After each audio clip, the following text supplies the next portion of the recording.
Fala galerinha, beleza? Então, na aula de hoje nós vamos falar sobre a função afim, né? Crescente e decrescente. O que é isso? Então a gente vai aprender hoje. Então vamos nessa. Olha só, para falar sobre a função afim, quando ela é crescente ou quando ela é decrescente, nós precisamos, antes de mais nada, falar sobre coeficiente angular. Então, eu vou explicar para vocês o que é o coeficiente angular. Já vimos que o gráfico de uma função afim, f de reais para reais, é dado por esta lei de formação aqui. Ó. Isso aqui a gente já sabe, tá certo? E que o a precisa ser diferente de zero, e que essa lei de formação vai me dar um gráfico, cujo gráfico é uma reta. Tranquilo? Agora, esse a aqui, pessoal, ele traz uma outra característica. Esse A, ele vai determinar para mim a inclinação da minha reta. Quando esse A, ele for, quando o ângulo formado por esse A ficar entre 0 e 90, ele é agudo, então é uma reta crescente. Quando o ângulo formado por esse A for maior que 90 e menor que 180, aí nós temos uma reta decrescente. Talvez tenha ficado um pouquinho complicado, mas a gente vai já entender o que isso quer dizer. Olha só, toda vez que o meu A for maior que zero, o que eu vou ter?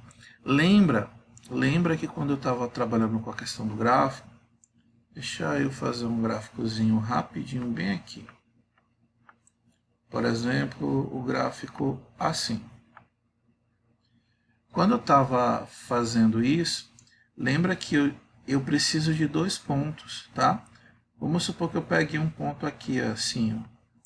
Esse ponto, ele vai me dar um x1, ok?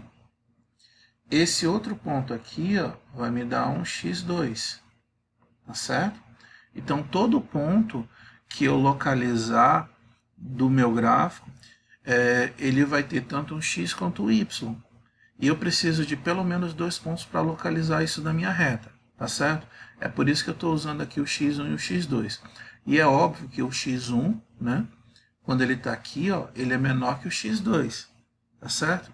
Então, quando o meu A, em que momento o meu A, professor? O meu A aqui, pessoal, ó, dentro da minha lei de formação. Lembra que essa lei ela vai variar de uma função para outra, tá? Mas essa aqui é a lei genérica. Então, quando esse meu A aqui, ó, ele for maior que zero, então, e o meu x1 for menor que o x2, desse jeito aqui, eu vou ter que o AX1, ou seja, o AX1 ele vai ser menor que o AX2, que é esse outro cara aqui. Então, eu teria que a minha primeira lei de formação ela é menor que a segunda lei de formação. Isso parece um negócio bem complicado. Aí vem dizer que o meu primeiro ponto, o meu f de x1, o meu primeiro ponto que eu localizei, ele é menor que o segundo ponto. Quando o primeiro ponto é menor que o segundo, aí nós temos uma função crescente. Parece complicado, pessoal. Só algumas nomenclaturas meio complicadas, mas a gente vai já conseguir fazer você entender isso rapidinho, tá certo? A mesma coisa acontece quando eu tenho este A aqui, ó, menor que zero. Quando esse A é menor que zero, e eu tenho o meu x1 menor que o x2, aqui é o x1 menor que o x2, quando eu multiplicar A vezes o x1 já vai ser maior, pessoal. Ele já vai ser maior. Mas, professor, por que ele já vai ser maior? Ele vai ser maior porque, nesse caso, esse meu A ele vem a ser negativo. Então, caso o x1 também seja negativo, vai fazer com que esse valor fique positivo e o outro fique negativo. Então, isso vai acontecer para ax1 e para ax2. Consequentemente, para o formato, né, ax1 mais b vai ser maior que o ax2 mais b. Então, o ponto do fx1 vai ser maior que o ponto do fx2, ou seja, é exatamente esse gráfico aqui, ó, ele vai ser maior, e isso vai me dar uma função decrescente. Professor, ficou enrolado. Pessoal, toda vez que esse a for positivo, a função é crescente. Toda vez que esse a for negativo, a função é decrescente. É só isso. Pô, professor, mas por que deu essa volta toda? Bom, o nosso livro ele traz essa informação para a gente tentar entender o ponto por ponto. E isso daqui, ó, é a tradução dessa parte mais simples. Então, toda vez, ó, A maior que zero, então é o A positivo. A menor que zero é o A negativo. Já foi dito que eu não posso ter o A igual a zero para verificar se é crescente ou decrescente. Então, toda vez que o meu A for positivo, a minha função ela vai ser desse tipo aqui, ó, crescente. E toda vez que o meu A for negativo, a minha função vai ser decrescente. Percebam aqui, pessoal, ó, que eu tenho o x1 ó, menor que o x2. Imagina que isso daqui fosse um menos 2 e aqui fosse um menos 1, por exemplo. Então, se eu for comparar aqui, ó, menos 2, ele é menor que menos 1.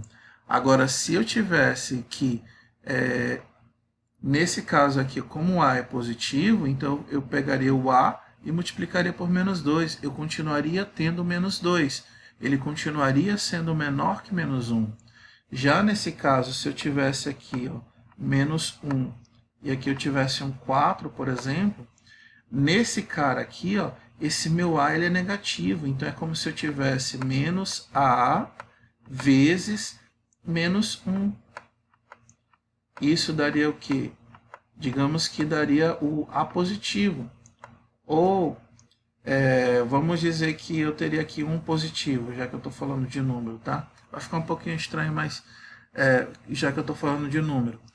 E quando eu fizesse a mesma coisa aqui, ó, multiplicasse o menos A, multiplicasse por 4, o que ia acontecer? Ó? Sinais diferentes. Então aqui eu ficaria com o valor negativo. Ou seja, esse valor aqui ficaria menor que esse valor aqui embaixo. Tá bom? É isso que quer dizer essa confusão toda. Então, para ficar bem simples para você, tá? Toda vez que for positivo, crescente. Toda vez que for negativo, decrescente. Vamos para um exemplo. Olha só. Seja a função definida por f de x mais 3x menos 1. Olhei para cá. É positivo ou negativo? Positivo. Então, se é positivo, ela é crescente. Já sei que é crescente. Então, ó, vou usar a minha tabelinha, vou colocar alguns valores, desde do negativo até o positivo. Esses valores aqui, pessoal, se vocês quiserem colocar menos 5, menos 4, menos 3 e assim por diante, fica a critério de vocês, tá certo? Então, ó, perceba que toda vez que eu pego o número aqui em x e substituo aqui, ó, o meu y ele também aumenta. Então, ó, menos 3 vezes 3 vai dar menos 9. Menos 9 com menos 1 dá menos 10. Menos 2. 3 vezes menos 2 dá menos 6. Com menos 1 dá menos 7. 3 vezes menos 1 dá menos 3. Com menos 1, menos 4. 3 vezes 0, 0, 0 menos 1, menos 1. 3 vezes 1, 3. 3 menos 1, 2. 3 vezes 2, 6 menos 1, 5. 3 vezes 3, 9 menos 1, 8. Percebam que esse número aqui, ó, o meu x está aumentando e o meu y também está aumentando. Ó. Começou do menos 10, menos 7, menos 4, menos 1, ele está aumentando. Então, nós vamos ter a nossa função crescente. Ok? Olha esse outro exemplo. Ó. Seja definido f de x por menos 2x mais 3. Ó, sinal negativo. Então, se o meu a é negativo, essa função já é decrescente. Logo de cara a gente já consegue observar isso. Então, vamos usar o meu gráfico. Então, vou usar a tabelinha, vou repetir os mesmos valores que eu fiz em cima, tá? Ó, menos 3, menos 2 vezes menos 3. Então, sinais iguais, positivo. 2 vezes 3, 6, mais 3, 9. Menos 2 de novo, menos 2 vezes menos 2. 4 positivo, sinais iguais fica positivo. 4 mais 3, 7. Menos 1 vezes menos 2 dá 2. 2 mais 3, 5. Menos 2 vezes 0, 0. E sobra o 3. Menos 2 vezes 1. Agora os sinais são diferentes. Então vai ficar negativo. Menos 2 vezes 1 dá menos 2. Mais 3 vai dar 1. 2 vezes menos 2 dá menos 4. Menos 4 mais 3, menos 1. 3 vezes menos 2 dá menos 6. Menos 6 mais 3 dá menos 3. Então percebam que à medida que o meu x aumenta, o que aconteceu com o meu y? Ele está diminuindo. Ó. 9, 7, 5, 3. Então toda vez que o x aumenta, o y diminui, aí nós temos uma função decrescente. Beleza, pessoal? É só isso, pessoal. Não tem complicação nenhuma. Tranquilo? Bom, eu falei do coeficiente angular, que no caso era representado pelo A, tá certo? Então, quando eu tenho isso daqui, ó, esse meu A aqui, ele representa a inclinação da minha reta, tá certo? Do gráfico dessa minha função, ok? Agora eu vou falar sobre o outro membro, que é o termo B, ou a constante B. Ele é chamado de coeficiente linear. Coeficiente linear, beleza? Coeficiente linear, pessoal, significa o seguinte. Vou colocar aqui dois gráficos para vocês visualizarem. O B é o valor aonde a minha reta cruza o eixo de Y. Então, se porventura o meu coeficiente angular for maior que 0, tá? O que eu vou ter aqui, ó, nessa informação? A minha reta vai ser crescente, ela pode cruzar o B tanto na parte de cima, como poderia cruzar aqui na parte de baixo, ó, não tem problema. Isso significa que o meu y aqui em cima seria positivo, e aqui embaixo ele seria negativo. Quando eu tenho o A menor que 0, né, o A negativo no caso, eu posso ter a minha reta desse jeito, ó, com o meu y positivo, ou posso ter a reta desse jeito aqui, ó, com o meu y negativo. Digamos que aqui eu tivesse mais 3, aqui eu teria menos 2. Deu para entender aqui, pessoal? Então, deixa eu só voltar aqui para mostrar para vocês. O que acontece? Olha só. Esse aqui é o B, ó. Esse é o B. Percebe que o meu B está aqui, ó. Então, o B é o valor do Y. Ok, pessoal?